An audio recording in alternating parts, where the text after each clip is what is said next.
Hello, and thank you for being here today. It's good to see you. Thank you. Easy, how are you? How you I'm been? Long so time. good. All these years, Roberto and I met in Mexico now. What was that? 8 years ago? Almost a decade ago? Almost. I mean, Yeah. yeah. Yeah. In 8 years. 8 years. Yeah. 8 years in Tulum. You Yeah. were a helpful part of my process. I don't know if you remember the moment we met. I was like editing on a laptop and you come over and you're like, what are you doing? And I remember looking at you and I remember going, what am I doing?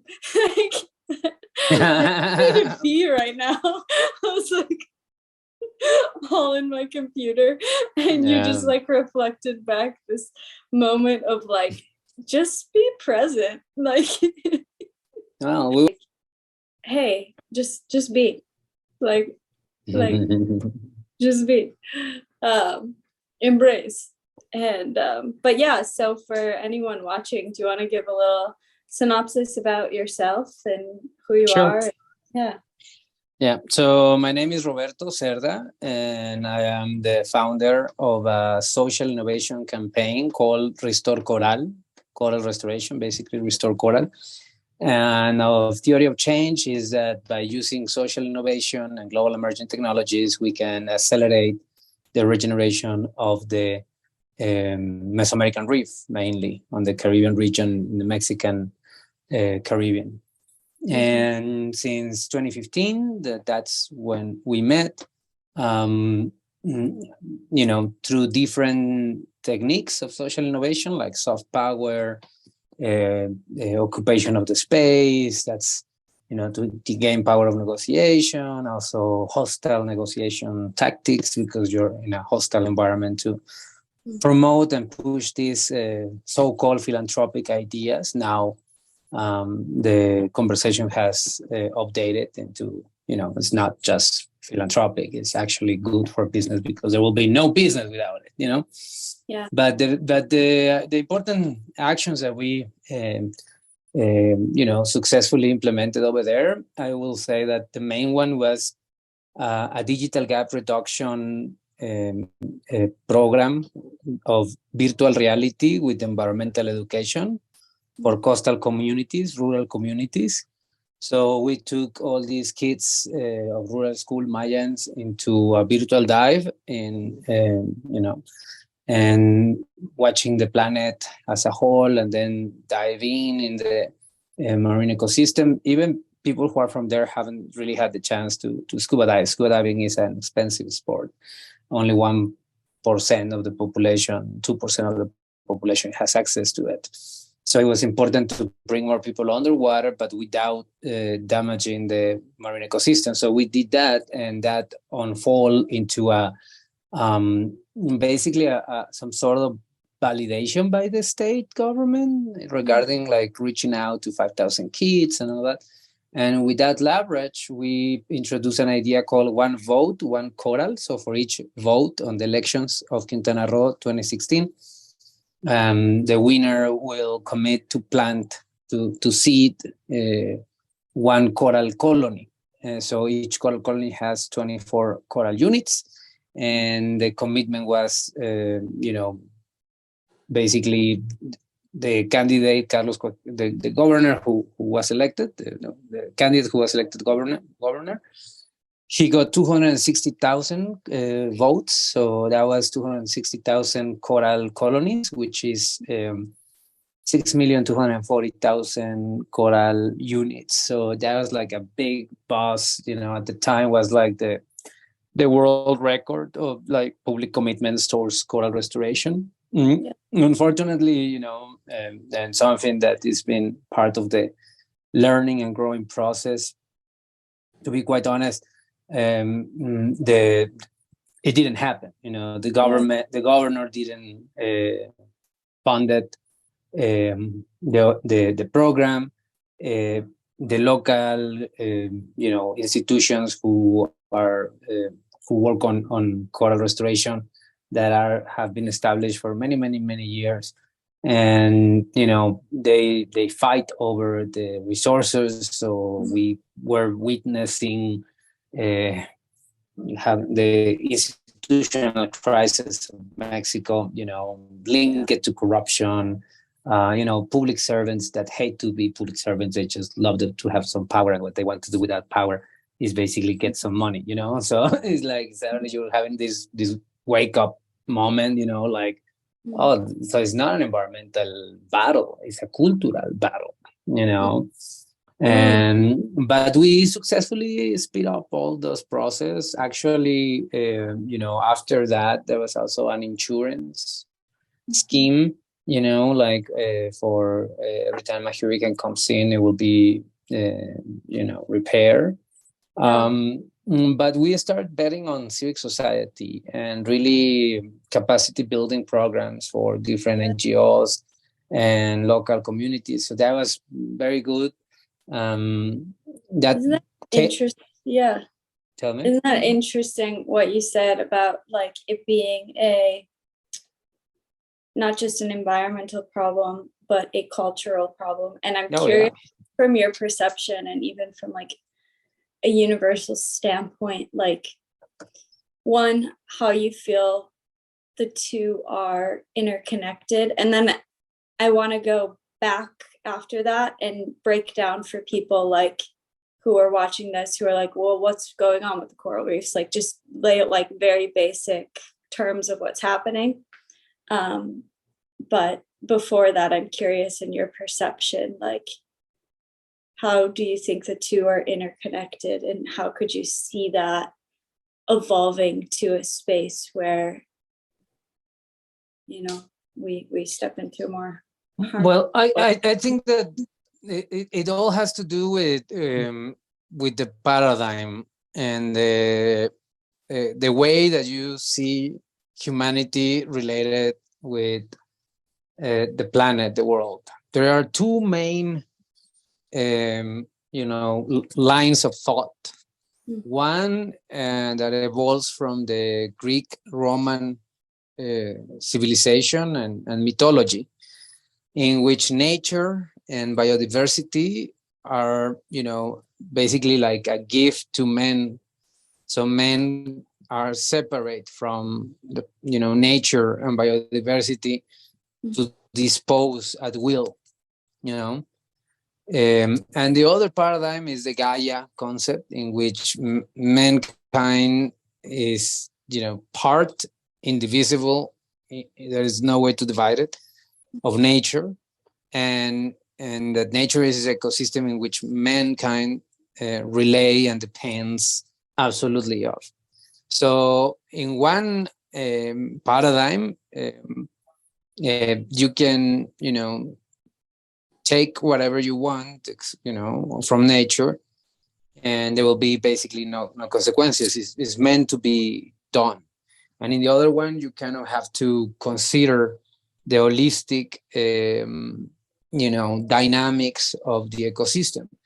So in a more, philosophical, for to say, description, if you believe in the illusion of the fragmentation, that everything is separated, that whatever is happening to me or is not happening to you, and whatever you're doing to the water is not happening to you, and whatever you're doing to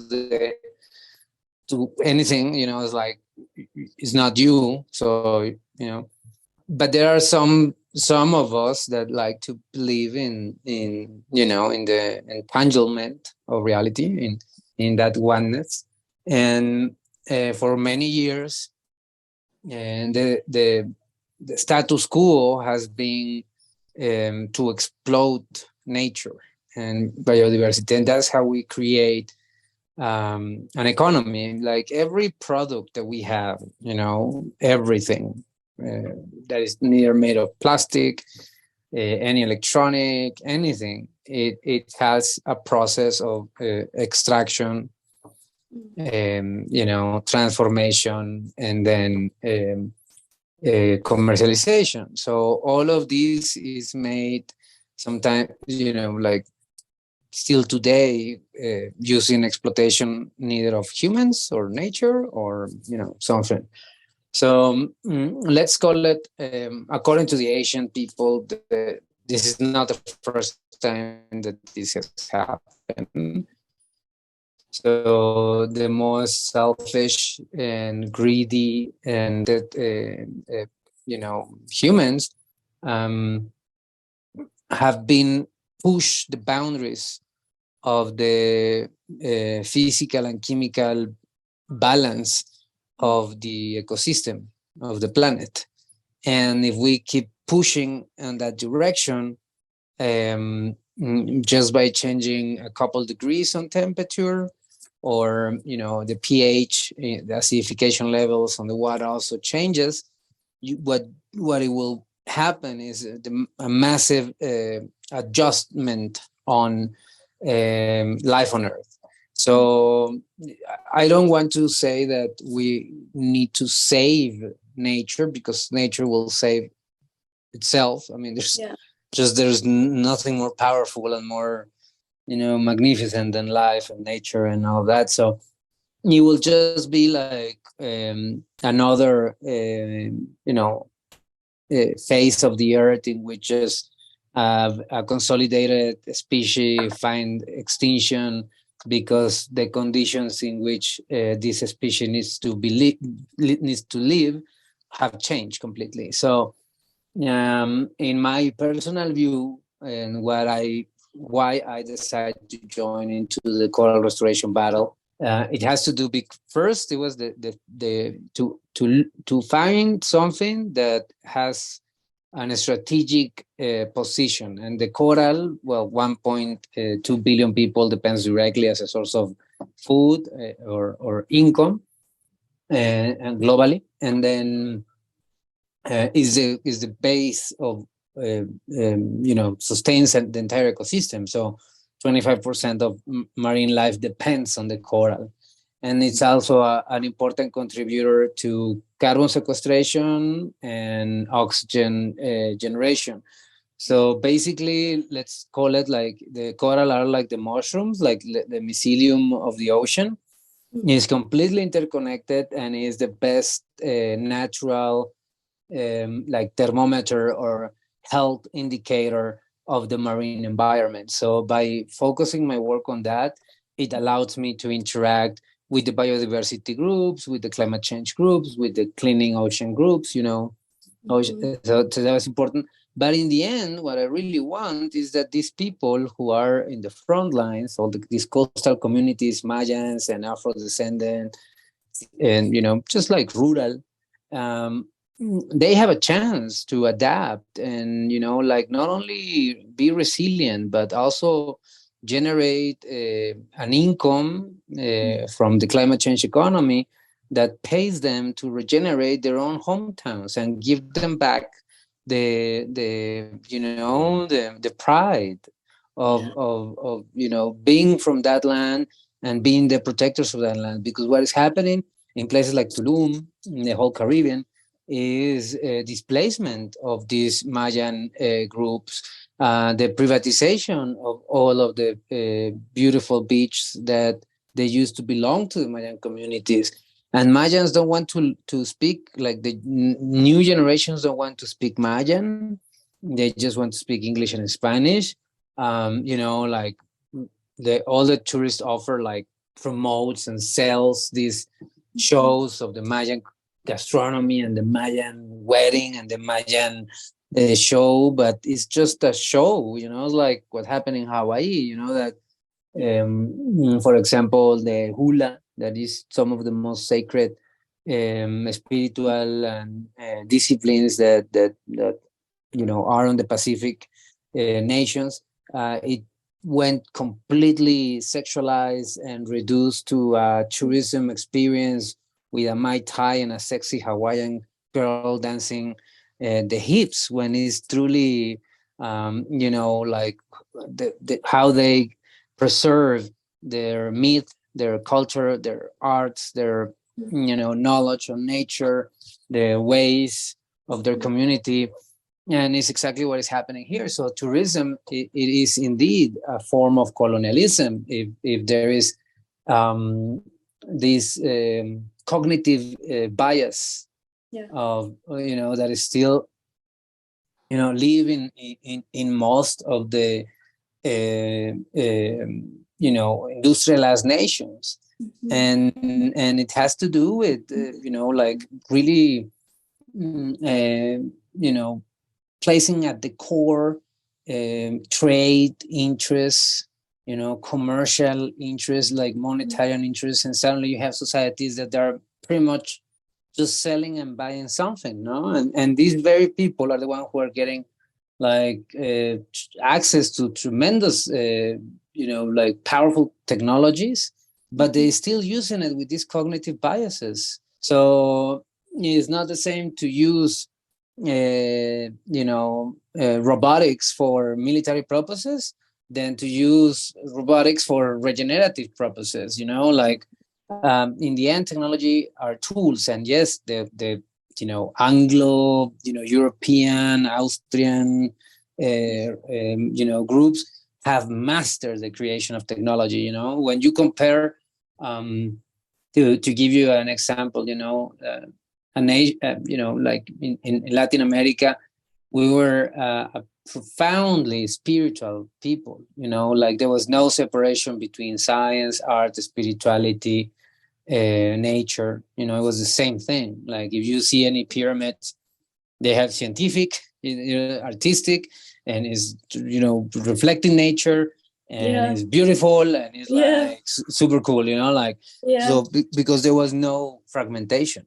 There was no fragmentation. And then when you see, for example, the cacao for us, like it was spiritual, cacao ceremony, and then you like make a ceremony out of it, and it was not like a commodity.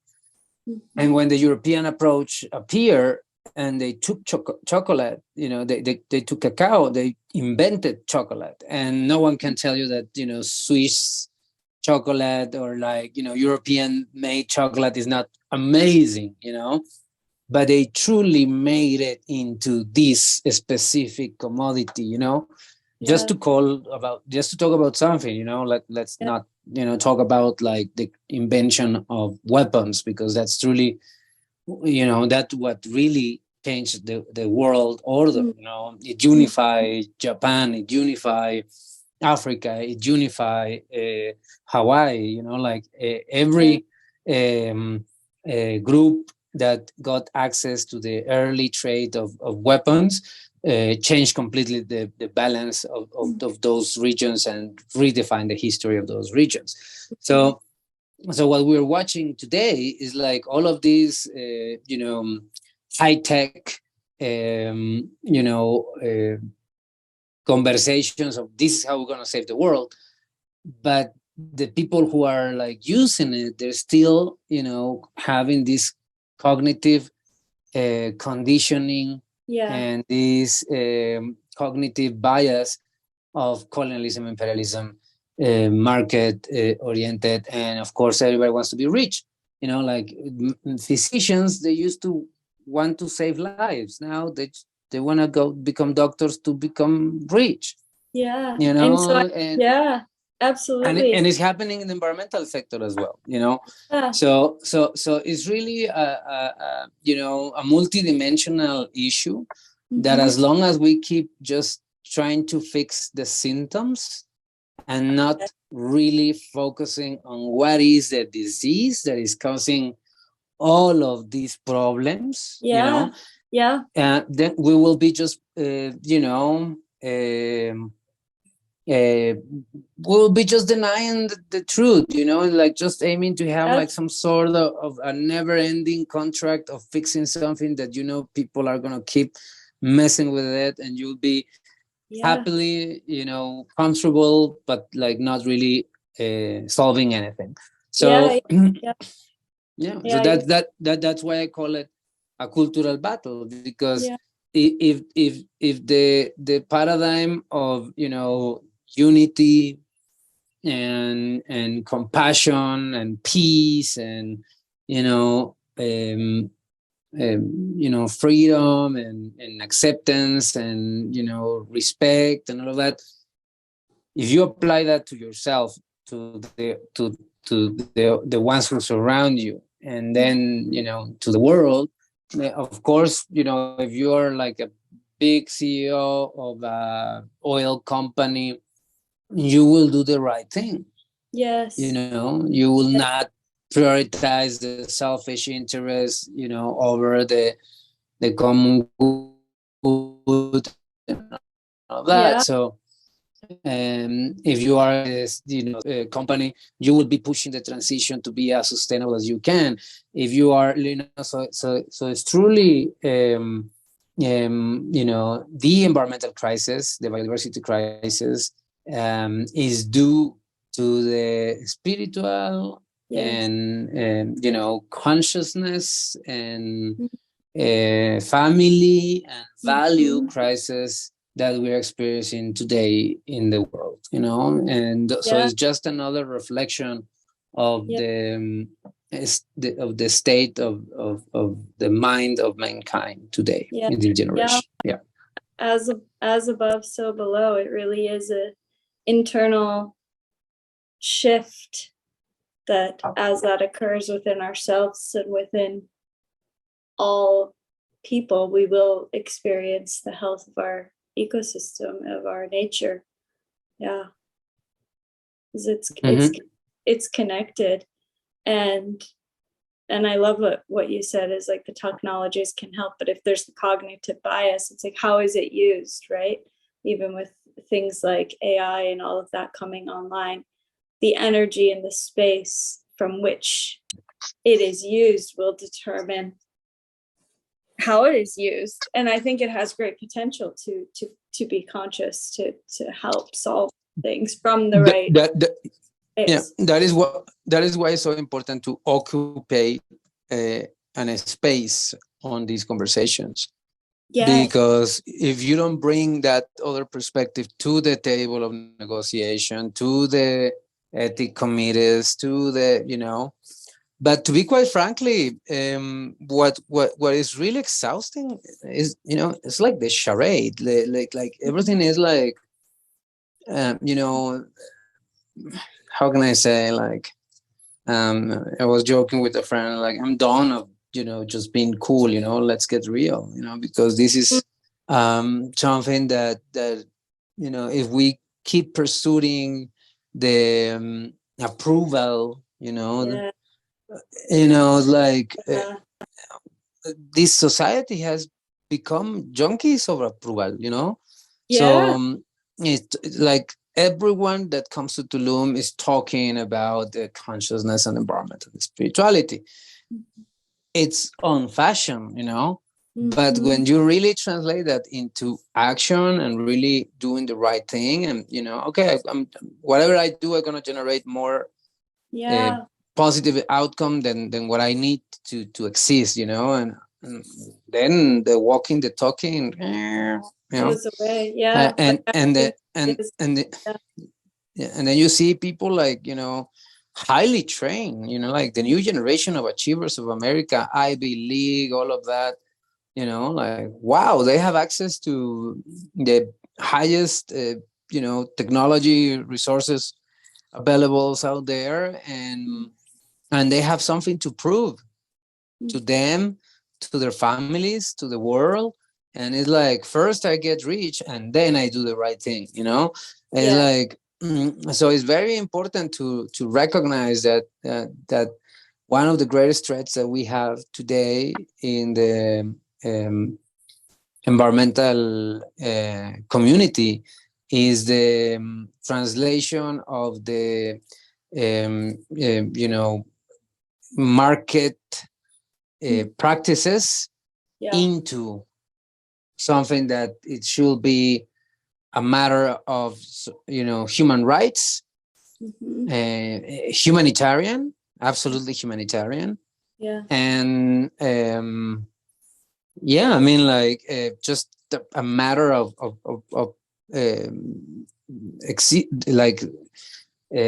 preservation of the species, like really like a survival kind of understanding. So if you cannot convince someone from those three elemental things, like, dude, it's a human right, to be able to live in a healthy environment. It's a humanitarian act, because people who have no access to money, like coastal communities, places that are dry. I mean, desertification, floods, all of that is going to generate a massive humanitarian crisis. So it's a matter of humanitarianism. It's that you don't want billions of people to suffer. If you can't engage on those two elemental terms, like, go to the psychiatrist, and don't go to Tulum, and don't overpay for shamanic experiences, because shamanic experiences are not a luxury for the rich and wealthy. Okay. This for the famous. No.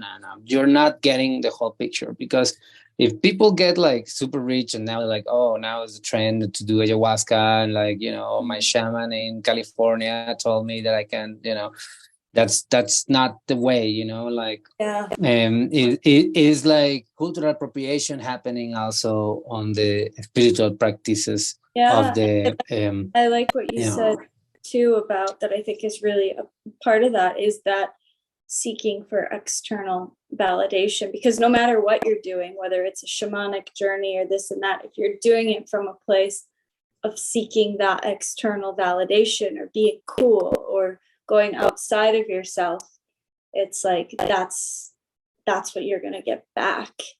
And that's, I think that solving of I also loved what you said of like, let's stop being cool, let's be real, man.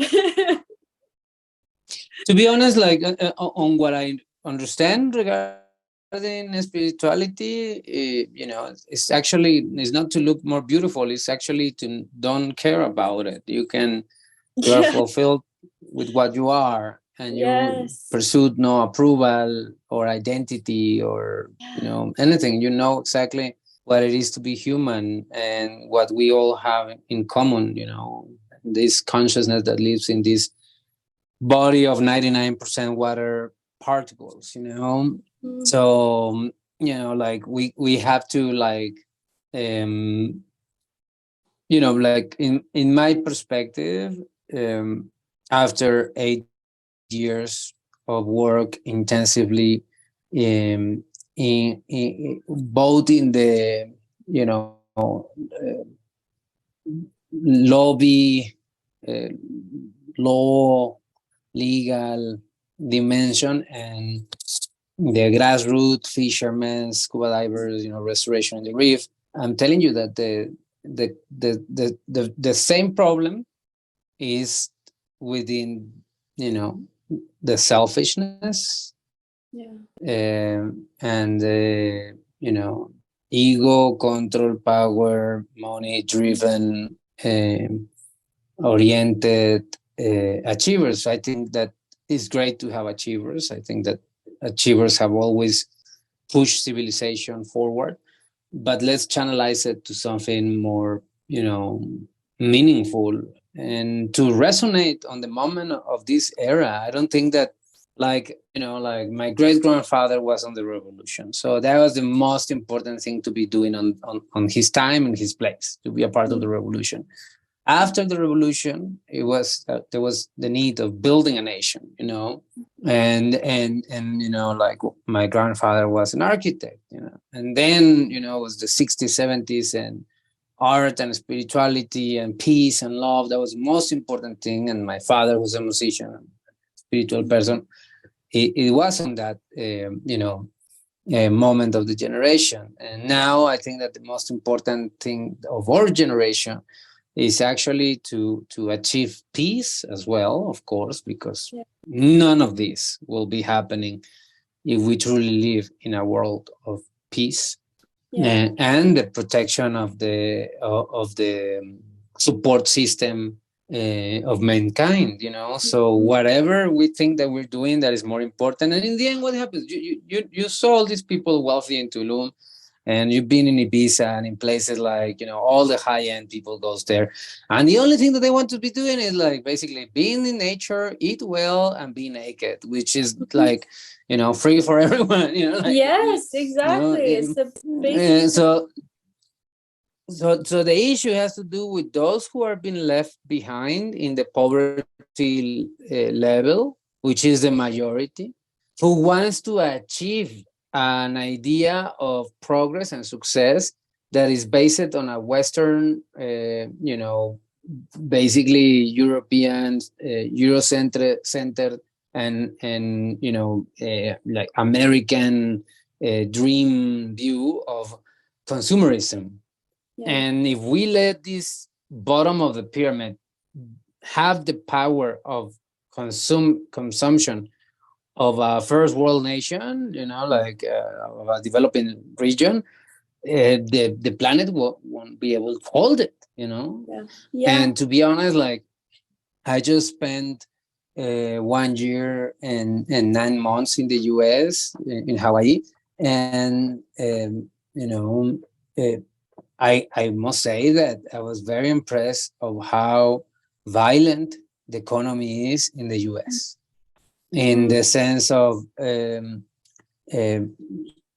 really we don't have, like the fentanyl issue, like so many homeless, how fast you can turn into a homeless, how little people care about one another, how like most of people have credit card debts. I think I read like 30,000 per person. Like for us, that's like insane. Like and yes, you have like the super wealthy who don't want to deal with anything that is not of their what they like, basically. Like I don't know, it's hard to put everyone in the same basket. I know that goes back to a lot of those core issues of the seeking of validation or having something to prove, and I think it's a really I love what you said of acknowledging those achievers, and that like, wow, that's life force energy, that's a lot of energy, but where is that energy really being channeled? Like where is that energy being directed? And what I love, like yeah, sorry finish yeah, but what I love to really look at is like, for anyone who might be in that space or just a common person, like more impactful places to channel all of this energy, like to create healthy ecosystems, and to recognize like when we're not seeking that external validation all the time, which I think a big reflection of our time is actually social media, because social media is so much chasing that external validation, right? That we're like showing ourselves like this internal wounding that we also have, that when we can harmonize that, I bet the whole landscape of social media will even change. I mean, absolutely, Lizzie. I mean, like if we just came out of the Me Too movement, Yeah. On one side, you have this like big complaint about like being professional and like not, bother women and all that. And in the other side, you have OnlyFans, and guess who's killing it, Yeah. And and this whole idea of like equality, like, I mean, I believe in dignity, like every person, doesn't matter the color of the skin or their sex or their gender or like whatever, like let's treat each other with dignity, that is important. That would be, and not only to us, let's treat the animals with dignity. Let's, be a more conscious individuals by acknowledging the right of dignity and the pursuit of happiness of each other, But then you have these weird like interpretations of truths that are not the truth, like the opposite of a lie is not a truth. You know, it can be another. You know what I mean? Yeah. So suddenly you have all of this. You know, I remember when I was like the first time that I went to the U.S. I was right on the fashion of I just want to be me. I want to be myself, and there was this big promotion of being yourself.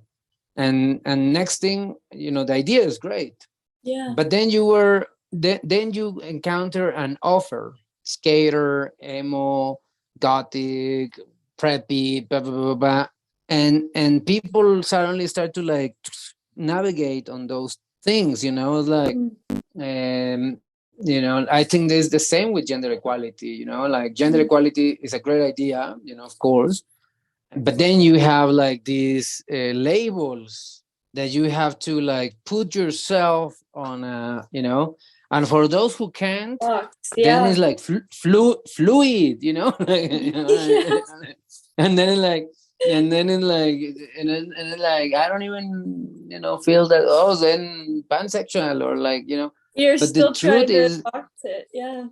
but the truth is that you're still navigating within an offer that is placed in front of you, just like the political system, you know, like Mm-hmm. you gotta choose between one or the other. Like no way, like, you know, especially nowadays, I think that we've been witnessing the biggest like political um changes is, you know, like in you know the recent history, and suddenly what we're watching is that, you know, like is really not representing the well-being of the people. O sea, tell me in the name of what, you know, like idea Russia and Ukraine are still in this conflict, fueled by other, you know, external interests, and it's a, you know, this proxy war. And yes, Putin is what it is, and yes, OTAN is what it is, and yes, Ukraine is what it is. But the only people who are suffering is, you know, like the ones who are really suffering is the people, you know. Mm-hmm. And you have on one side, for example, Mr. Jeff Bezos, who basically is the largest employer of America or something like that. And what he does with that is leveraging taxpayers' money to finance space exploration while doing a reality show that is going to be broadcast in his own, you know, streaming channel. And it's going to be the show about him and his brother. Meanwhile, he is buying a huge ranch in Kaupo, in Hawaii, Maui, you know, to be in a good place in case the end of the world happens, you know.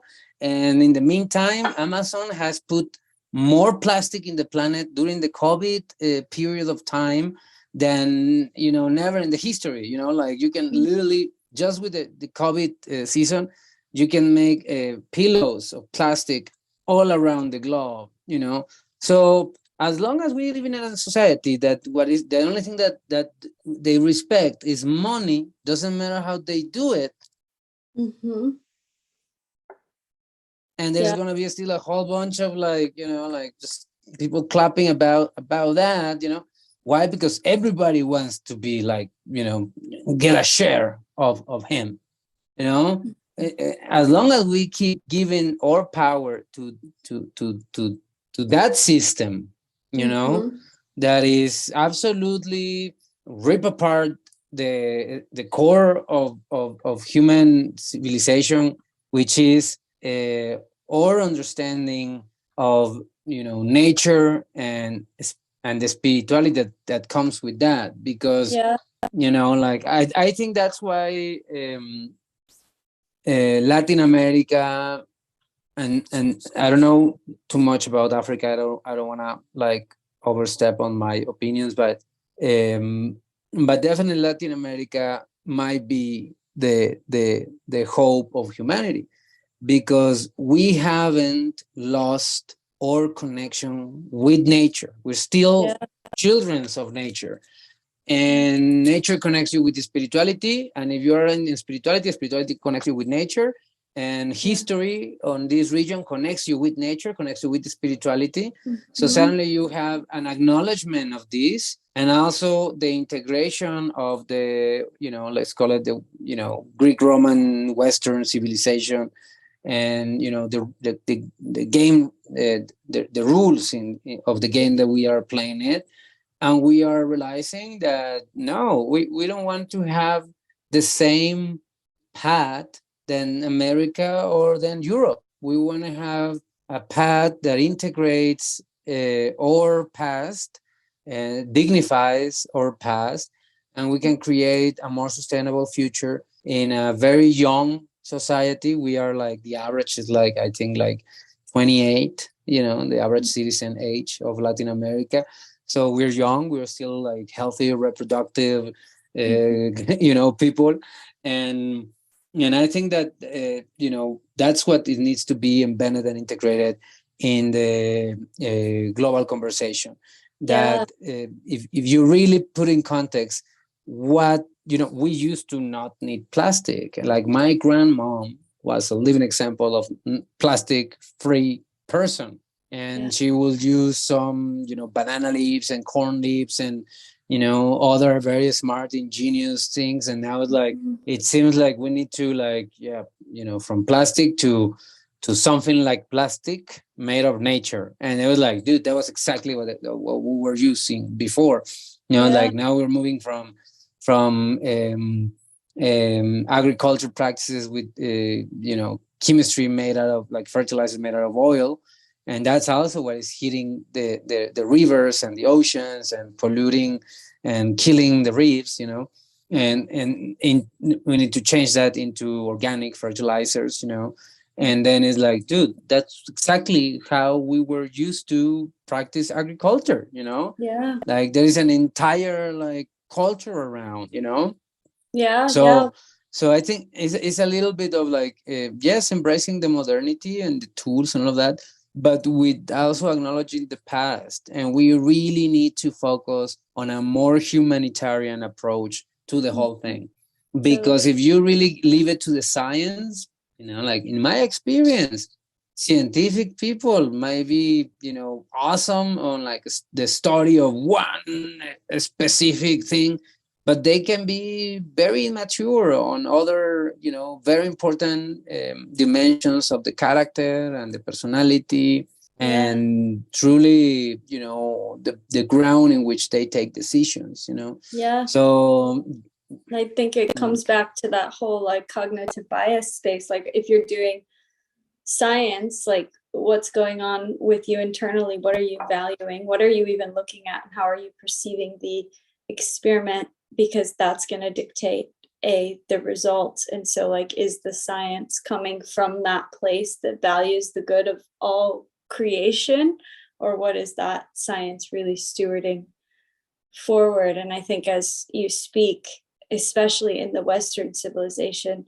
it's like a redefining of value systems and what we value, because right now there's so much value on money and power and validation versus value on nature and connection. And I think there's small ways, and I'd be curious your take on this too, like in one's everyday life, like where they put their value and where they put their energy in small actions, even like supporting a business that's doing good for the world versus always going to Amazon, or like little things that can be done, and having compassion for the process of it not being perfect, but where we're placing all of our energy and like how we're acting and what we're showing up to and where we're spending our money, and all of that is like, in my opinion, in a way, like voting for the world we want to live in, voting for the society we want to live in.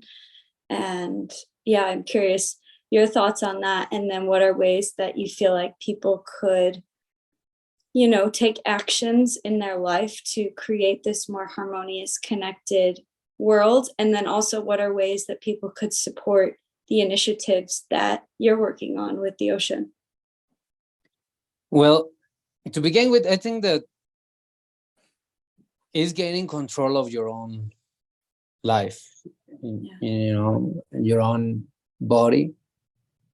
And I would like to bring it down into the peace culture, which includes, a daily first thing on the morning meditation, right? A very easy, relaxed and natural breathing in and out exercise, and just try to be mindful of where your mind is going, and don't let yourself go too far away in the past or in the future, or within emotions. Just like come back to your breathing every time. But that's how you can check on yourself. So where are your anxiety and what things you are still holding, and one day you will be able to just be completely in one moment, one day it's going to start happening super natural. You will be completely present, and you will feel the joy and the bliss of what that means. And from there is way easier to take the next decisions. And the next decisions will be, what am I, putting in my body? If you are really allowing any, chemicals and any kind of products that goes into your diet, and that will completely redefine your consumer habits. You will just won't be able to do the same, Walmart, Costco, on the go, make to run, And the conclusion will be that it will be great to have just organic food, and the more fresh, the better. So that will unfold on either supporting your local farmers markets, or buy the products on convenience stores that have more consciousness. And maybe as a, if you like plants or pets, it's pretty much the same to take care of a eatable plant. So you can start doing that. I mean, the idea is that you can generate what the more that you need by your own, and that's gonna challenge you with your profession, because you will start to see, like, okay, so I have my 9 to 5 or whatever I do, and how satisfying is that for me? And I will just like to share my personal experience in that regard. I took the decision years ago to find that which I'm really good doing it, that which I like to do, that which serves to others. So it's a service to others that I'm really good about it, and I really like to do it, and I can make a living out of it. And the Japanese call this ikigai, and is basically a virtuosity point in which these 4 characteristics encounter. If you are able to find these 4 elements in your profession, then there will be no separation between fun and work. And I wish that everyone shares the joy of that. No. Another thing is that at kind of a joke, like we say, like the successful Americans, they're attempt, or they aspire to be just like world tourism, just going as a tourist to everywhere and just like, be a tourist, And if you're going to be that, let's engage in environmental regeneration. It's going to be awesome for everyone, like truly to take a weekend or 2 weeks or a month or 6 months, whatever you can and need, because being with nature is going to, give you stress release. I mean, your emotional, psychological and spiritual health is going to improve by being with nature. So if you can volunteer, your time, you can afford to be in a region where you can contribute to the regeneration of nature. That's also something super important, And if you also are in the position of donating, choose a small, local, like grassroots organizations. To be quite honest, those organizations are the ones who are really giving the content to the big NGOs that you see, like, and it's part of the problem that there's a lot of money from the NGO sector that goes into marketing, crowdfunding, but never to the local actions. And you should be able to support local heroes as much as you can if you are on that idea. And then if you are able to invest on companies who are, maybe market-based but regenerative oriented in the mission.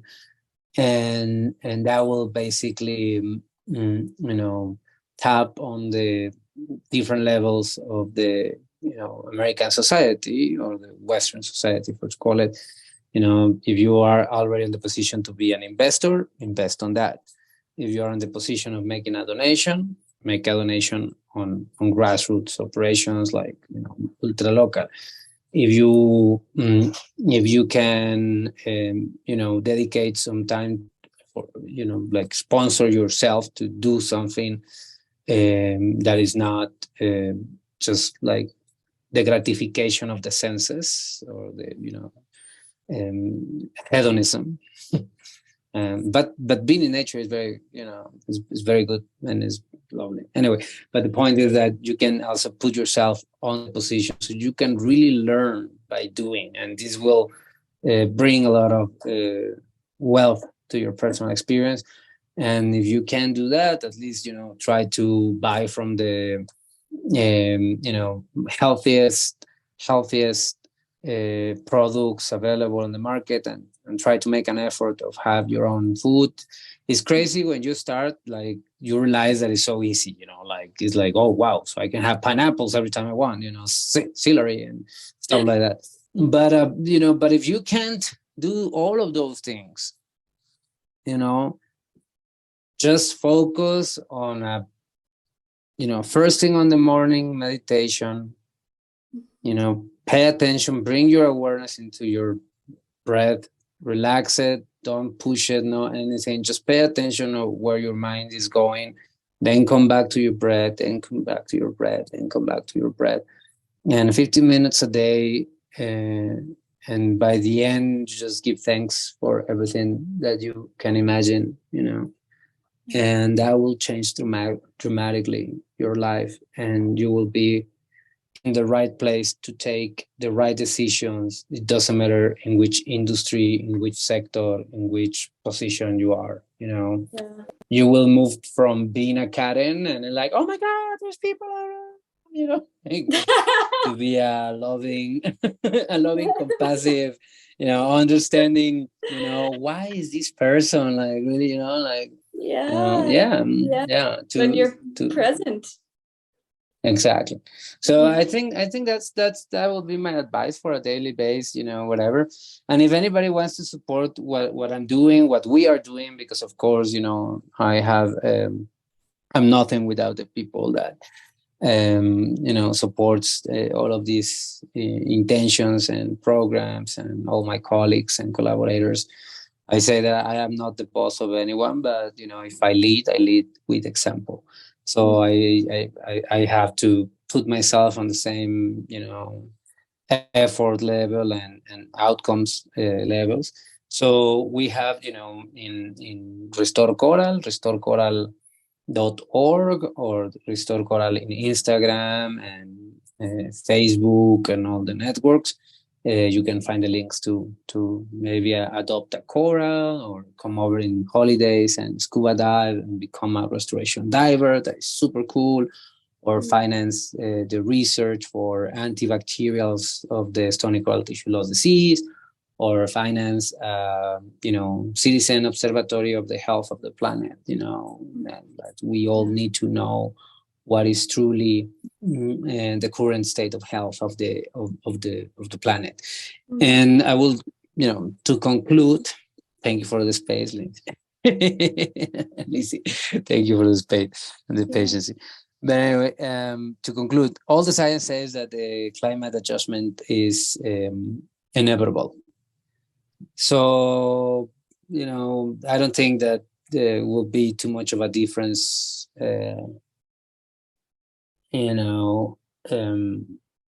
how popular we are in entertainment industries or social media, all of that. I think that it is very important, as an act of self-love and an act of love to your family and your fellow mankind, okay, to focus your energy on building the necessary skills and infrastructure to be able to adapt and include as many as you can, because the truth is that we have already been left behind. The United Nations hasn't been able to solve anything that we know. Okay, it was created after the war, but as a try, as an effort of humanity, but neither the genocides, the COVID, neither, anything. Yeah, so hunger. So it's not just not being like negative about the UN. But my point is Superman ain't coming, and it's definitely not gonna be on time. So it's due to each of us to do the right thing, So I think that coral restoration is not going to be possible without the paradigm shift of people stop polluting the water, all right?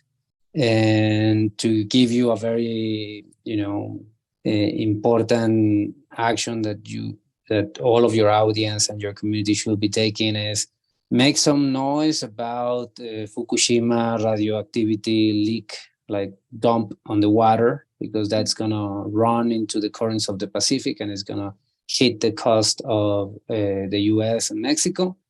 And also, the biodiversity crisis that is linked to climate change and marine trash litter, that is killing they're eating the plastic and dying. So plastic is definitely not your amigo, in the sense of we cannot keep just removing it from the eyesight and expect that somebody else will take care of it, as we've been doing it for so long. And the other thing is like, let's all try to fix one issue and then let's focus on becoming very wealthy. Because, and I'm not against wealth, on the contrary, I actually, I love that people can succeed in whatever they do. But those who have authority must have responsibility, and money brings authority. Power is authority. So those who have more money, more power, they must have more responsibility. Otherwise, those like me who have responsibility, or like you who try to be responsible, we have very limited capabilities to really exercise the responsibility that we commit. So as I said, beyond an environmental crisis, an environmental battle, this is a cultural battle that we all should be giving, and for the sake of this generation and the generations to come. So thank you.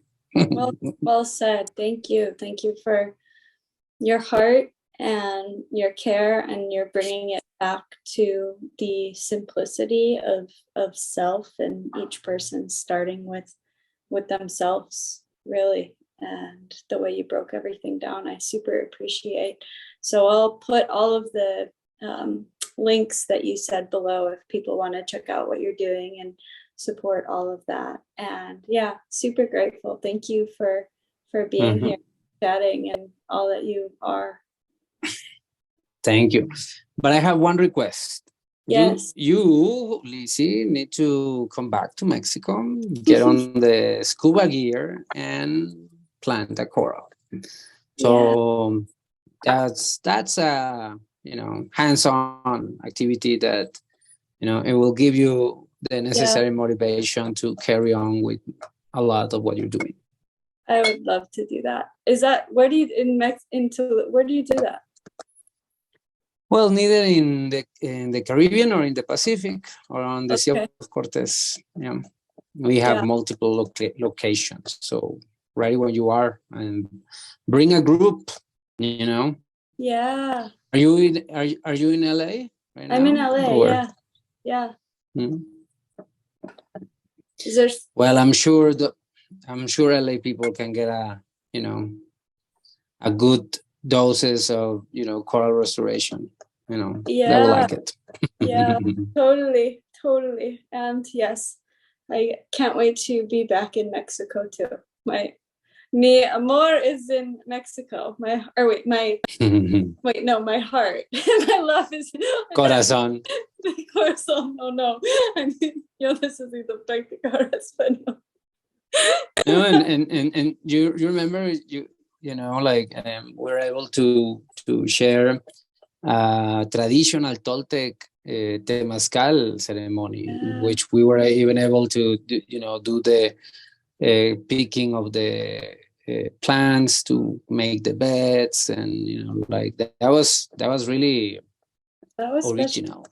Yeah, that was original. I am very, very, very grateful for that. Yeah, and that was a very special time, an opening. All right. All right, you carry on. Listen, I'll get to work. You get to work. Me too. I'll see you soon. It's been wonderful. Yes. All right. Bye. Ciao. Ciao.